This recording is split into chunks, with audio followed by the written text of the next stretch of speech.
दोस्तों पिछली वीडियो में मैंने आपको कैपेसिटर के बारे में बताया था कि वो किस किस टाइप्स के होते हैं, उनकी वर्किंग कैसे होती है और वो कहाँ कहाँ और कैसे यूज़ करते हैं। और आज की इस वीडियो में मैं आपको ट्रांसफार्मर के बारे में बताऊंगा कि उसको यूज़ कैसे करते हैं, वो किस किस टाइप्स के होते हैं, उनकी वर्किंग प्रिंसिपल क्या क्या होता है। तो आज का ये वीडियो है। चलिए आगे हम देखते हैं ये कैसे काम करते हैं और किस किस टाइप्स के होते हैं।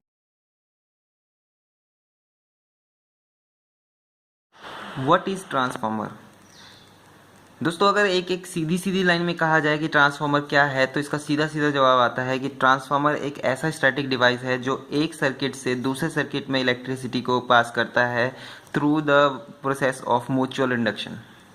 अब ये म्यूचुअल इंडक्शन क्या है, उसके लिए हमें जानना पड़ेगा कि पहले सेल्फ इंडक्शन क्या है, और उससे भी पहले हमें जानना पड़ेगा कि इंडक्शन क्या होता है।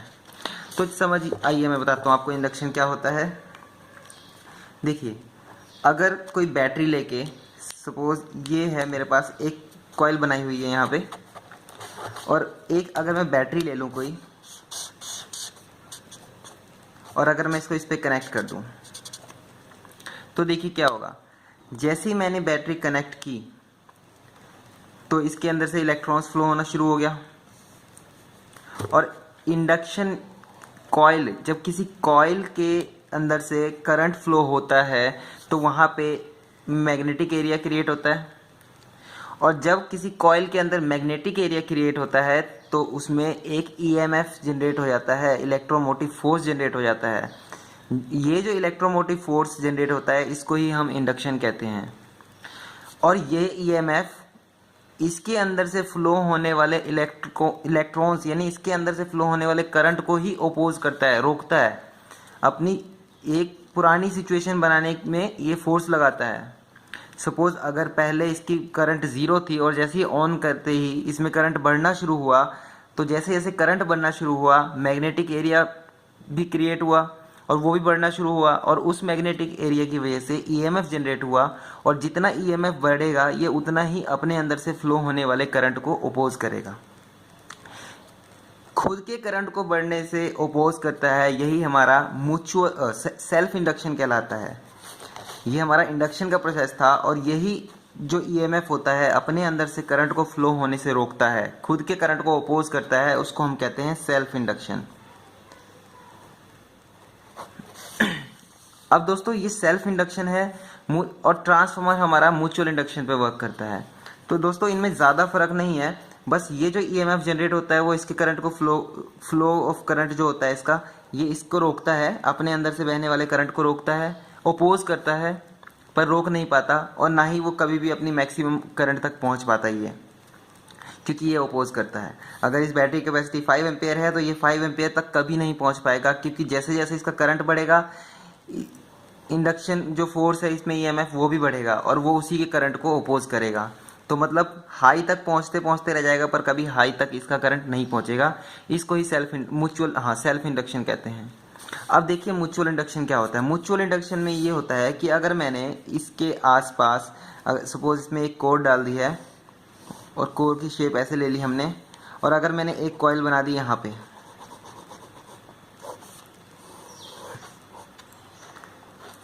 अब देखिए दोस्तों क्या होगा। जैसे मैंने बैटरी कनेक्ट की, यहाँ से करंट फ्लो होना शुरू हुआ, करंट फ्लो होने की वजह से एक यहाँ पे मैग्नेटिक एरिया क्रिएट हुआ, और वो मैग्नेटिक एरिया ये भी है। अब देखिए इसका बिल्कुल ओपोज हो रहा है। यहाँ पे क्या हो रहा था, इलेक्ट्रॉन्स की वजह से मैग्नेटिक एरिया क्रिएट हो रहा था, और इस कॉइल के अक्रॉस क्या होगा, क्योंकि पहले से मैग्नेटिक एरिया आ रहा है तो यहाँ पे इस कॉइल पे, इस कंडक्टर पे ईएमएफ जनरेट हो जाएगा। ईएमएफ यहाँ पे भी जनरेट होगा और यहाँ पे भी जनरेट होगा। ये वाला ईएमएफ जो जनरेट होगा इस कॉइल में, वो इसके खुद के करंट को ओपोज करेगा बढ़ने से, और यहाँ पे जनरेट होगा वो हमारा आगे जाएगा सप्लाई में। तो ये हमें आउटपुट पे एक अलग वोल्टेज मिल जाती है, और ये हम, तो इसी तरह हम इसको कहते हैं म्यूचुअल इंडक्शन।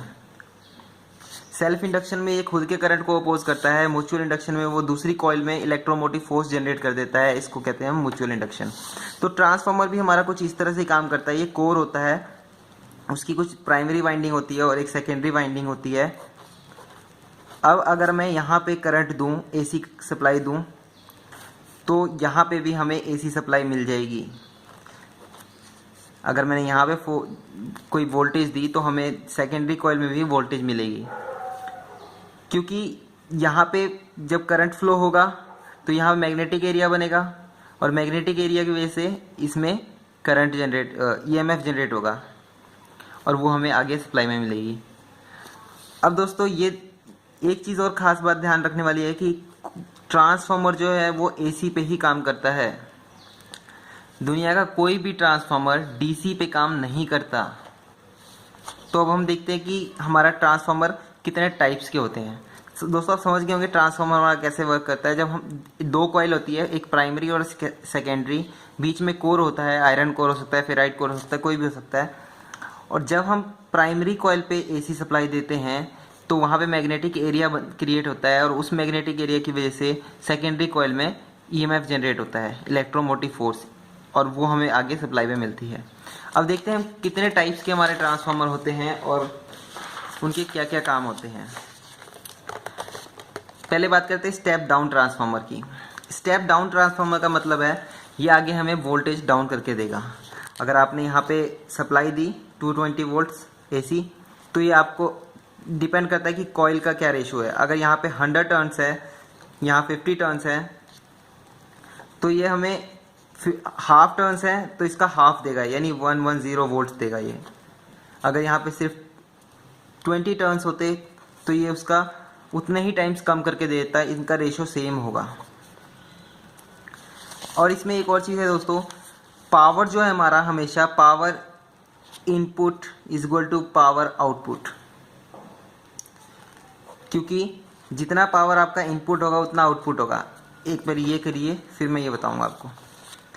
अगर आपने यहाँ पे 10 वोल्ट्स दी है और अगर नंबर ऑफ टर्न्स यहाँ पे भी 10 है और यहाँ पे 20 टर्न्स है, तो आपको, क्योंकि टर्न्स भी डबल है यहाँ पे सेकेंडरी वाइंडिंग में, तो यहाँ पे आपको वोल्टेज भी डबल मिलेगी, यहाँ 20 वोल्ट्स मिलेगी। लेकिन एक चीज़ ध्यान रखिए, अगर आप यहाँ पे 2 एम्पियर का करंट दे रहे हैं तो आपको यहाँ पे सिर्फ 1 एम्पियर का करंट मिलेगा इसमें, क्योंकि पावर कहीं पे फ्री में नहीं मिलेगी। यहाँ पे कुछ लॉस होगा तभी यहाँ पे कुछ मिलेगा आपको। अगर देखिए power input is equal to power output, power input V is equal to I into V is equal to I, आपका सेकेंडरी का हो गया ये वोल्टेज और करंट। अगर वोल्टेज 10 था, करंट 2 था, तो ये आपका 20 वॉट हो गया। आउटपुट में क्या मिलेगा फिर आपको 20 इंटू 1 20 वॉट्स। तो दोस्तों ये इक्वली मिलेगा, हालांकि इतना नहीं मिलता, थोड़ा कम मिलता है क्योंकि कुछ पावर लॉस भी होता है। ये हमारा स्टेप डाउन था जो हमें वोल्टेज कम करके देता है। ये हमारा स्टेप अप था जो हमें वोल्टेज बढ़ा के देता है। एक आइसोलेशन ट्रांसफार्मर की बात करते हैं। इसमें नंबर ऑफ टर्न्स दोनों तरफ सेम होते हैं और यहाँ पे जब आप सप्लाई देंगे, अगर आप यहाँ पे 20 वोल्ट्स की सप्लाई दे रहे हैं तो आपको यहाँ पे भी 20 वोल्ट्स ही मिलेगा।